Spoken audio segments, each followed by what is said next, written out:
J'ai à côté de moi une personne importante qui s'appelle Momodou Kouma.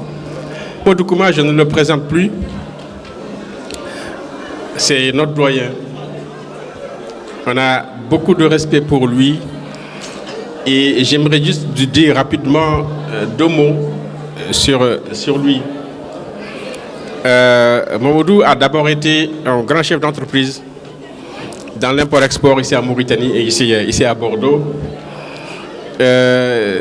Il a fait un parcours assez important dans l'entrepreneuriat, aussi dans la restauration, ici aussi à Bordeaux. Momodou est aussi quelqu'un de très engagé politiquement. Il s'est beaucoup impliqué ici sur le plan politique. Il a une très bonne reconnaissance au niveau de tous les décideurs parce que tout simplement Momodou, voilà, c'est un exemple pour la diaspora. Et à côté de ça, aujourd'hui, il couche une dernière casquette qui est essentielle aujourd'hui pour nous.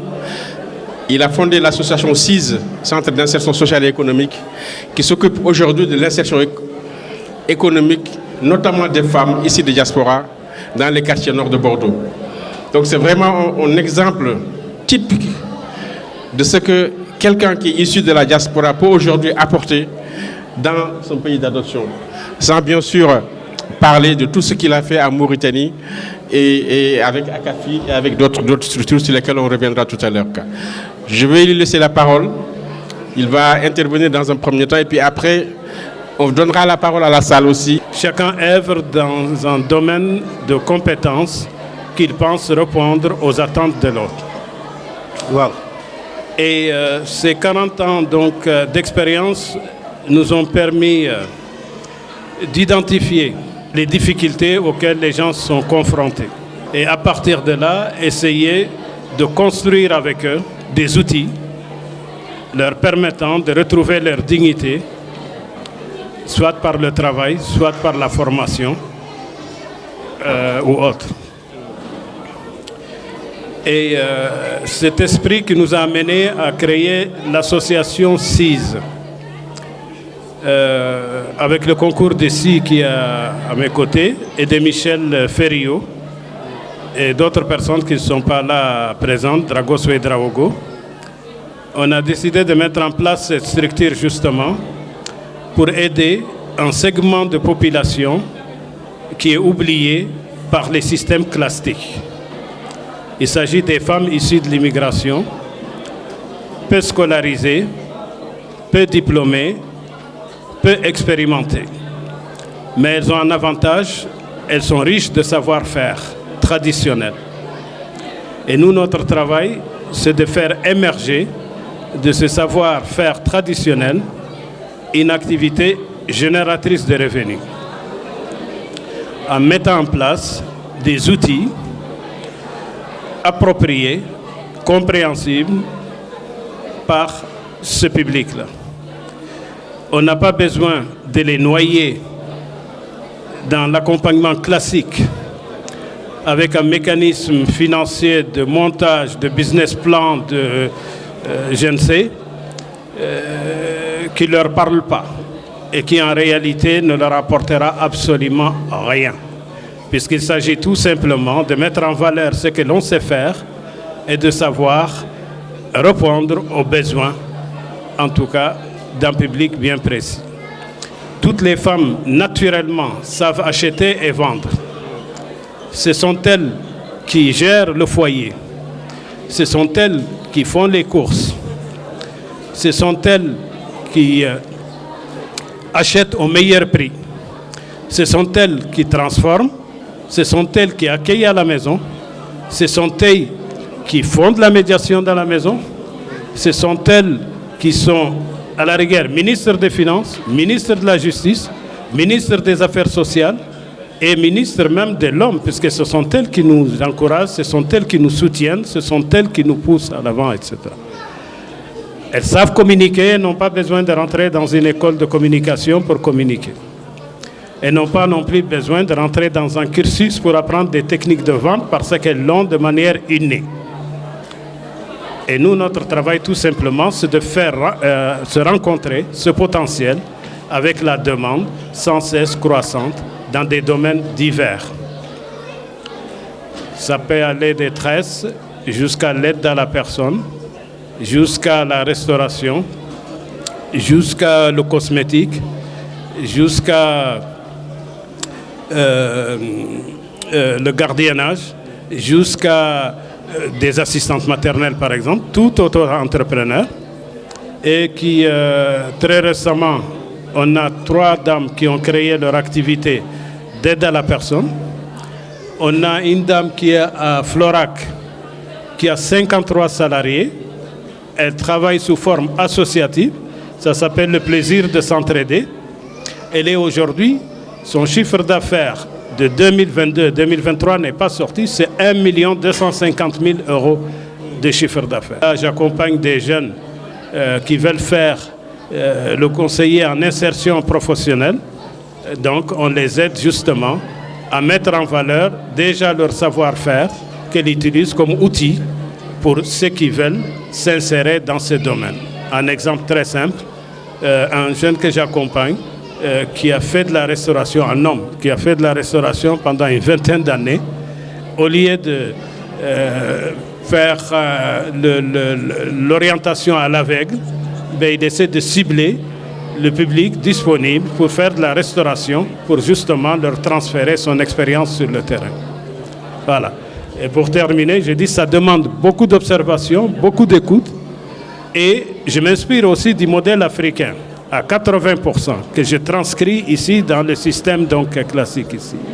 Et c'est ce qui a fait que, aujourd'hui, avec modestement, je dirais quand même que nous sommes à 600 créations d'activités, etc. Voilà. Ce qui est intéressant aujourd'hui, et vraiment c'est ça qui répond exactement à la thématique qui nous est posée, c'est au travers d'exemples concrets portés par des Mauritaniens issus de la diaspora ici en France et qui ont mis en place aujourd'hui des actions qui répondent aux besoins des populations issues d'immigration ici en France et qui aujourd'hui sont des exemples, des références au niveau national. Et c'est en cela qu'aujourd'hui, ce qui est important, c'est pas seulement de dire je suis militant, mais c'est de dire je suis militant, mais ce militantisme-là aussi, il s'appuie sur quelque chose de concret. Et ce concret-là, c'est aujourd'hui tout ce que Mamadou nous a dit sur ces actions d'accompagnement des femmes issues d'immigration et qui ont créé des entreprises. Vous vous rendez compte, 600 créations d'entreprises, combien de familles sont sorties de la misère grâce à cette action. Ça, c'est louable et je pense qu'on peut s'en féliciter et dire oui, bravo, bravo à Assise, bravo à Mamadou pour ce travail exemplaire qui a été fait. Monsieur Stiman Youssef. Bonjour à toutes et à tous, je vous remercie pour l'invitation. Désolé pour le retard parce que je travaille, je viens de débaucher. Moi j'ai un parcours un peu différent de peut-être les personnes qui sont présentes avec nous. Moi je n'étais pas étudiant, je suis arrivé en France il y a 6 ans, je ne parlais pas du tout le français. J'ai commencé en tant que bénévole dans une association. J'ai été scolarisé, jamais été à l'école. Du coup, j'ai appris le français ici, en France. J'ai commencé en tant que bénévole. J'ai créé une association qui est aujourd'hui partenaire de la ville de Sainte-Foy-la-Grande sur le projet de végétalisation de la ville.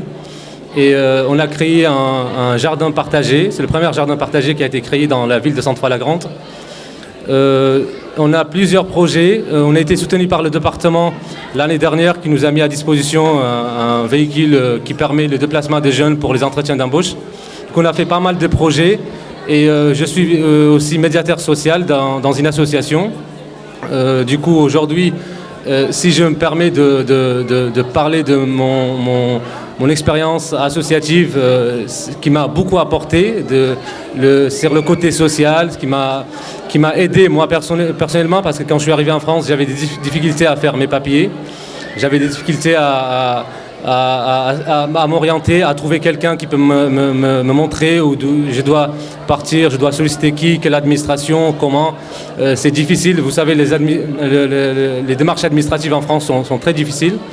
Et du coup, quand j'ai eu l'occasion de me former et de me spécialiser après un parcours difficile, surtout avec la langue française, je choisis d'être médiateur social et je me suis spécialisé dans les démarches des étrangers en général. Du coup, aujourd'hui, j'ai fait un VAE. Du coup, j'ai une licence en économie sociale et familiale. Que j'ai beaucoup galéré et souffrir pour l'avoir. Parce que je n'ai pas été retenu de la première présentation devant le jury. Du coup, j'ai dû reprendre encore pour pouvoir valider ces diplômes qui me permet aujourd'hui de travailler. Et j'ai commencé du coup avec le temps, je suis devenu aujourd'hui le chef service, du coup le responsable du service de la médiation sociale. On est plusieurs personnes, on est 7 personnes et je suis le responsable du service. Du coup, c'est vrai que le côté associatif m'a apporté beaucoup. Déjà, quand les gens me sollicitent en tant qu'association, les gens me sollicitent pour les orienter. J'ai eu pas mal de primo-arrivants qui viennent d'arriver en France et qui ne savent pas doivent s'adresser à qui.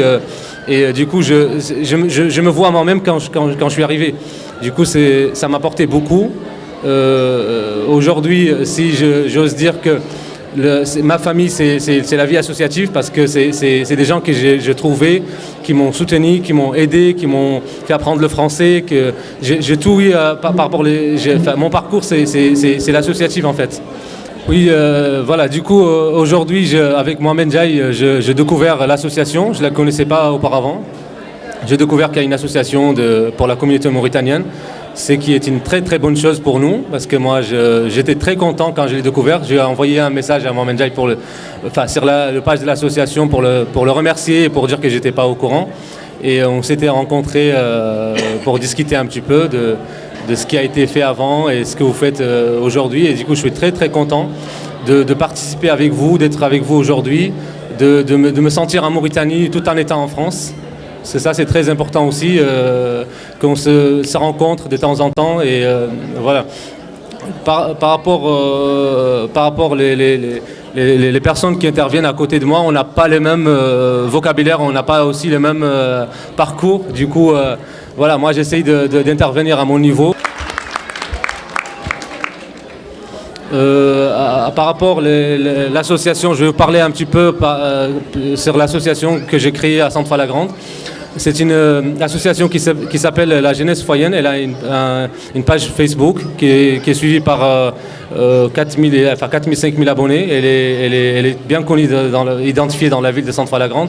C'est une association qui a été créée en juillet 2021 et qui permet de rassembler des jeunes divers qui viennent de tout le département pour faciliter et favoriser les dispositifs existants, mais aussi pour accompagner ces jeunes dans les différentes démarches, que ce soit une démarche administrative ou autre. Voilà. Du coup, l'association aujourd'hui, elle a 120 bénévoles, 120 membres, dont elle a plusieurs partenaires. On a le département qui nous soutient, qui nous a mis à disposition un véhicule et qui nous soutient sur plusieurs projets, dont la végétalisation de la ville.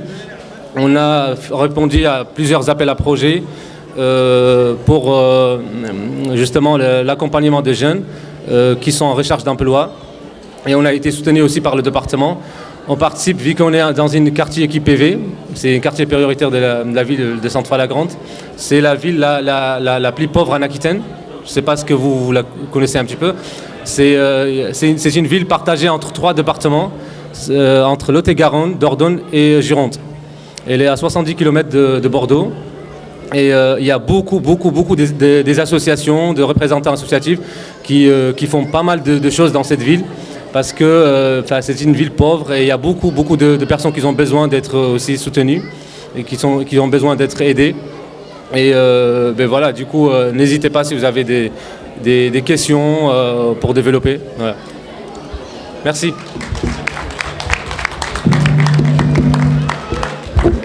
Merci beaucoup, vraiment merci pour ce magnifique parcours que vous nous avez témoigné. Venir en France sans parler la langue, on sait combien c'est compliqué. Alors, faire l'effort d'apprendre et aujourd'hui de créer une structure qui est une référence à Sainte-Foy-la-Grange, vraiment bravo. Et c'est exactement ça que j'aimerais, c'est un parcours inspirant pour tous les jeunes qui sont ici. On vous donnera la parole tout à l'heure, mais s'il vous plaît, mais vraiment, si on peut essayer de calmer les enfants, vous leur donnez à manger, à boire pour qu'ils se calment un peu, ce serait vraiment bien. Je vais essayer de compléter ces 2 illustrations.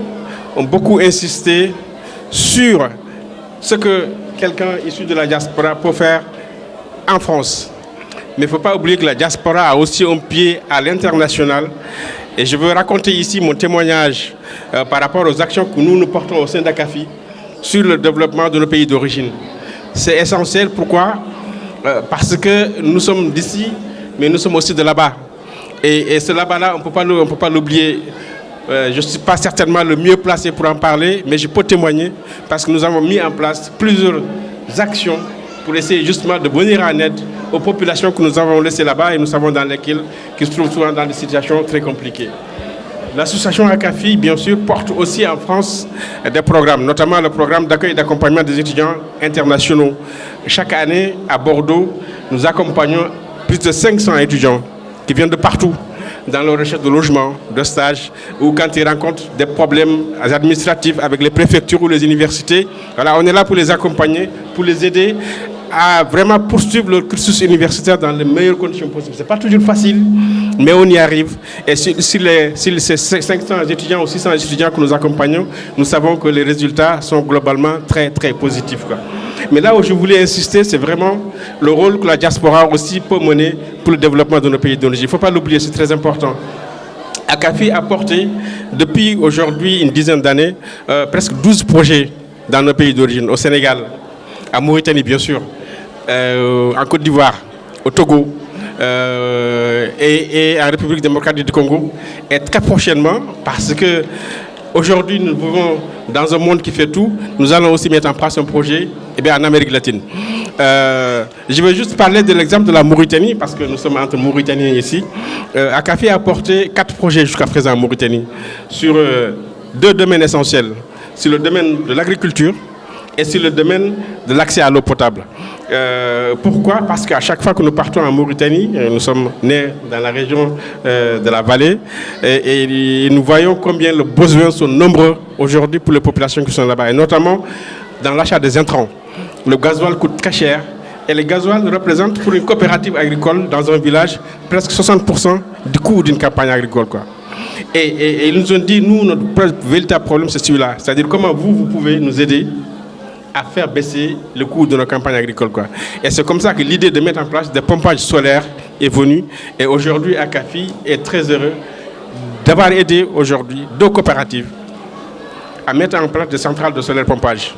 C'est-à-dire que ces membres de la coopérative, qui sont 250, n'ont plus à payer de gazole. Dès la première année, la productivité non seulement a augmenté, parce que l'eau maintenant n'est plus un problème, parce que vous savez, je ne sais pas si vous avez fait un peu d'agriculture ici, parce que la riziculture, c'est vraiment de l'eau. Si vous n'avez pas d'eau, ouais. Et donc là, maintenant, ils ne comptaient plus, ils pouvaient irriguer leur rizière comme ils le voulaient. Et surtout qu'ils n'avaient plus de gazole à payer. Et donc en un an, la productivité est passée de 3 tonnes à 6 tonnes par hectare. Et le problème qui se posait dans ces villages a été pratiquement réglé.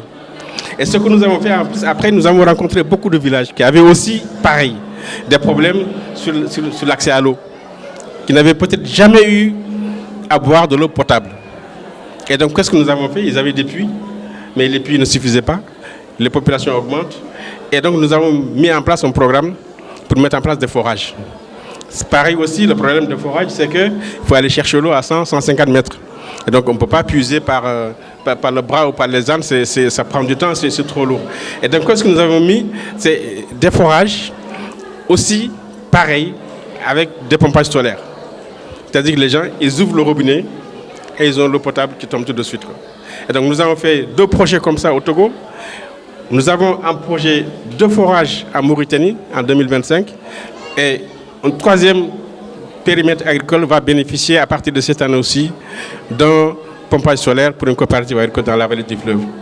C'est très important parce que le développement du pays, finalement, il passe par des petites actions localisées sur un territoire. L'essentiel pour nous, on sait très bien que c'est des actions qui sont très, très petites, mais qui permettent à un village, qui permettent à une localité de se sortir de la misère. Et pour nous, ça, c'est vraiment l'essentiel, quoi.